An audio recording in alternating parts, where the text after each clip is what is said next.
Very direct. If the Browns win, this guy's going to be like, hey, I know none of y'all really wanted me here as the head coach. Right. Y'all had other ideas, and you know, the defensive coordinator, Jim Schwartz, had other ideas, and he's just like, I'm out of here. I'm not sticking around here. I'm not being the DC for someone else. When Todd Monken's now coming in from Baltimore, and one of the first things that we heard was when he welcomed in Shedeur Sanders to his office and made it seem like, you know, hey, you know, we had our eye on you there in Baltimore, and he really likes him a lot. The Cleveland Browns didn't just hire a new head coach. They may have accidentally hired the most unintentionally entertaining man in football. And after one press conference, Todd Monken already has fans, media, and probably half the locker room wondering what exactly is about to happen in Cleveland this season. Because while most NFL coaches walk into the room sounding like they studied corporate PR manuals for 6 straight months, Monken walked in sounding like a guy who forgot the cameras were even there. No cliches, no robotic answers, no we're taking it one day at a time. Instead, he's firing off brutally honest reactions, casually roasting his own quarterbacks, admitting embarrassment during practice, and somehow making Browns fans believe chaos could actually become entertaining for once. That's why these press conferences instantly became must-see content. Not because the Browns are suddenly Super Bowl favorites, not because everything is fixed, but because for the first time in a long time, there's somebody in Cleveland saying the quiet part out loud. And in a city that has spent years dealing with disappointment, confusion, quarterback drama, and endless wait until next season speeches, Todd Monken's honesty feels completely different. It feels real. It feels unpredictable. And honestly, it feels dangerous in the best possible way. He was walking through players what he wanted on specific plays for them to do and what he was looking for.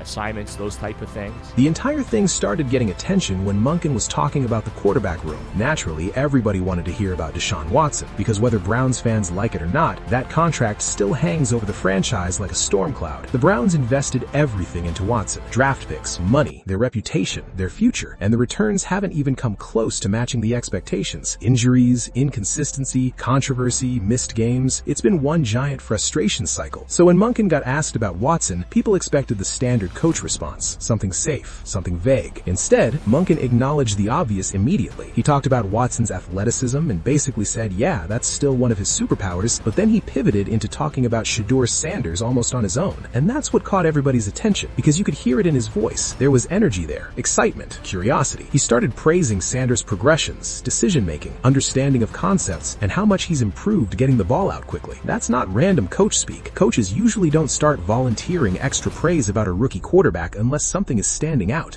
Was able to have a couple heads-up picks, knock the ball out a couple times. Do you like their aggression in this session today? Yeah. We threw interceptions in 7-on-7, for God's sakes. I mean, who does that? There's no pass rush.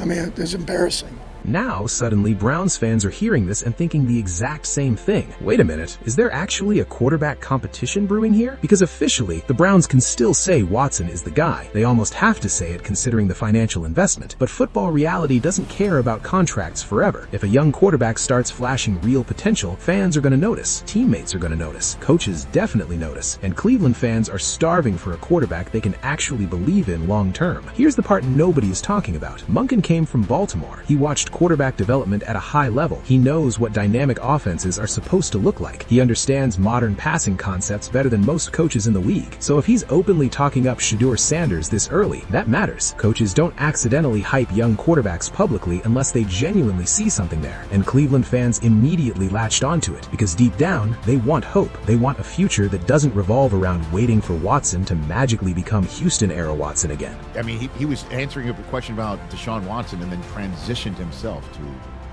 Shedeur Sanders, which, you know, I keep talking about storylines and what stories would happen. If that kid can blossom and be the quarterback for the Browns now and in the future for this coach, and it all works out, and Browns fans are like, yeah, okay, I got you.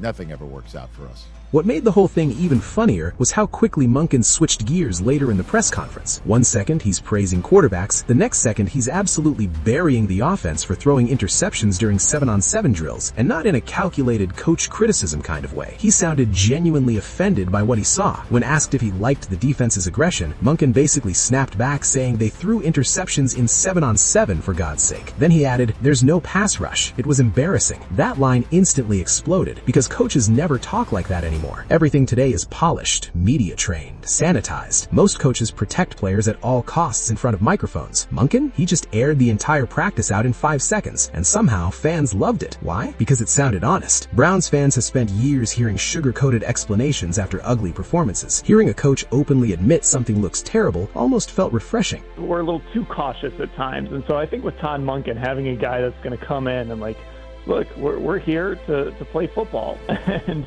you're going to do it for as long as the CBA allows you to do it on these practice days. Like Mason Graham said the other day, the way to get better at football is to play football. And I think that's Todd Monken's approach. It shouldn't be surprising, given where he's come from the last 3 years, and then, of course, at Georgia before that. And honestly, it also tells you something about Monken's personality. This guy clearly doesn't care about winning press conference approval points. He's not trying to become everybody's friend. He's reacting in real time. If practice looks sloppy, he'll say it looks sloppy. If a quarterback impresses him, he'll say it. That unpredictability is why people are suddenly glued to every Browns media session. Nobody knows what's coming next. And the funniest part is the Rich Eisen crew could barely contain themselves reacting to it. You could hear them laughing because even they understood how rare this kind of honesty is in the NFL now. Most press conferences feel like copy and paste interviews. Coaches answer questions without saying anything meaningful. Monken somehow managed to give Browns fans actual insight while also sounding like the most exhausted guy at a family barbecue. That combination is comedy gold. But underneath the humor, there's something much bigger happening here. The Browns are entering one of the strangest transition periods in recent franchise history. They still technically belong to Deshaun Watson financially, but emotionally, the fan base is already looking elsewhere. And if Shedeur Sanders keeps improving during camp, the noise is only going to get louder. Monken knows this. The front office knows this. Everybody in that building knows the pressure attached to Watson right now is enormous. This is where it gets dangerous, because quarterback situations can split organizations fast. If Watson struggles and Sanders flashes potential in preseason games, the conversation becomes impossible to avoid. Every interception Watson throws will get analyzed. Every strong Sanders practice will become headline material. And Monken's honesty is only going to pour gasoline on the fire, because he clearly isn't interested in hiding reality from the media. What also stood out during the press conference was the awkward Myles Garrett exchange. Somebody asked Monken if he'd had a face-to-face conversation with Garrett yet. His answer? No. That was it. No elaborate explanation, no attempt to smooth it over, just no. And again, the room burst into laughter because the delivery made it sound almost absurd. This is the Browns' biggest defensive superstar, and the new head coach hadn't even met him face to face yet. Now maybe that situation isn't a huge deal internally. NFL off seasons are weird. Schedules don't always line up, but because Monken answers questions so bluntly, even small moments suddenly become entertaining. Fans are dissecting every response because they finally feel like they're hearing genuine reactions instead of manufactured messaging. And let's be honest, Cleveland football has always thrived on drama. This franchise almost attracts chaos naturally. Quarterback controversies, coaching turnover, front office confusion, emotional fan reactions. Somehow, the Browns always end up at the center of NFL storylines. Monken stepping into this environment with zero filter almost feels like adding lighter fluid to an already burning fire. The interesting thing is, players may actually respond well to this style. NFL locker rooms can smell fake energy immediately. They know when coaches are protecting narratives instead of telling the truth. Monken's directness could create accountability fast, because now everybody knows excuses won't fly publicly or privately. If practice stinks, he'll say it stinks. If players aren't executing, he'll call it out. This is where young players usually make a mistake. They confuse honesty with negativity, but there's a difference. Monken isn't tearing players down for entertainment. He's reacting to standards, and good teams usually have coaches who demand those standards loudly. The Ravens' offense became explosive, partly because Monken pushed aggressiveness and precision simultaneously. Cleveland desperately needs that offensive identity, because for years, the Browns have looked stuck between rebuilding and contending without fully becoming either. And then there's the bigger legacy angle hanging over all of this. Todd Monken knows this job can define his career. Cleveland isn't just another coaching stop. If he somehow stabilizes the Browns and develops a quarterback situation that finally works long term, he instantly becomes one of the most important coaches in franchise history. That's not exaggeration. Browns fans are desperate for sustained sustained relevance. Not one playoff appearance, not one lucky season, actual consistency. If Watson somehow revives his career under Monken, that becomes one of the biggest redemption stories in football. But if Sanders develops into the future while Monken guides the transition, it completely reshapes the Browns' direction for the next decade. That's why every little quote right now feels important. People are trying to read between the lines already. And honestly, Monken seems completely comfortable with the attention. Some coaches get tense around media scrutiny. He almost seems entertained by it. When reporters ask awkward questions, he doesn't dodge them elegantly. He just answers them, sometimes too honestly. That authenticity is becoming rare in professional sports, especially in the NFL, where every sentence usually gets filtered through 3 layers of PR strategy. First, you can already see Browns fans getting emotionally invested in him because personality matters in Cleveland. This city embraces figures who feel genuine. Fans don't expect perfection anymore. They expect honesty and effort. Monken's willingness to sound human instead of robotic immediately separates him from a lot of modern coaches. But there's also pressure building now, because entertaining press conferences only stay funny if the football eventually improves. Right now, people are laughing because it's fresh. If the Browns start losing games badly, those same quotes get replayed in a completely different tone. That's the risk with being this direct publicly. The honesty becomes part of your identity. Fans will celebrate it when things go well and weaponize it when things go badly. Still, there's something undeniably compelling about watching a coach walk into one of the NFL's messiest situations and immediately sound completely unfiltered. Monken isn't pretending the Browns are perfect. He's not pretending practice mistakes are acceptable. He's not pretending quarterback questions don't exist. And because of that, every press conference suddenly feels like live television instead of mandatory media obligations. That's why Rich Eisen and everybody else couldn't stop laughing and reacting, because deep down, sports fans miss personalities like this. Coaches used to sound human more often. They used to reveal frustration, sarcasm, excitement, concern. Monken brought all of that into one press conference and instantly became one of the most watchable coaches in football before coaching a single regular season game for Cleveland. Now the real question is whether this personality eventually translates into wins, because if it does, Todd Monken could become legendary in Cleveland fast. Imagine the Browns finally solving their quarterback chaos while also having the most quotable coach in the league. The city would absolutely fall in love with him. But if the quarterback situation implodes and the losses pile up, these same press conferences could become weekly evidence clips for critics. That's what makes this whole thing fascinating already. Todd Monken isn't boring enough to disappear into the background. Every answer creates another storyline. Every quote fuels another debate. And in a league where most coaches try desperately not to say anything memorable, Monken somehow became must-watch content overnight just by telling the truth. So now Browns fans are left with the ultimate question. Is Todd Monken exactly the kind of brutally honest leader Cleveland desperately needed? Or is this the beginning of another chaotic Browns era where personality becomes bigger than results? Because one thing is already obvious: win or lose, these press conferences are no longer optional viewing.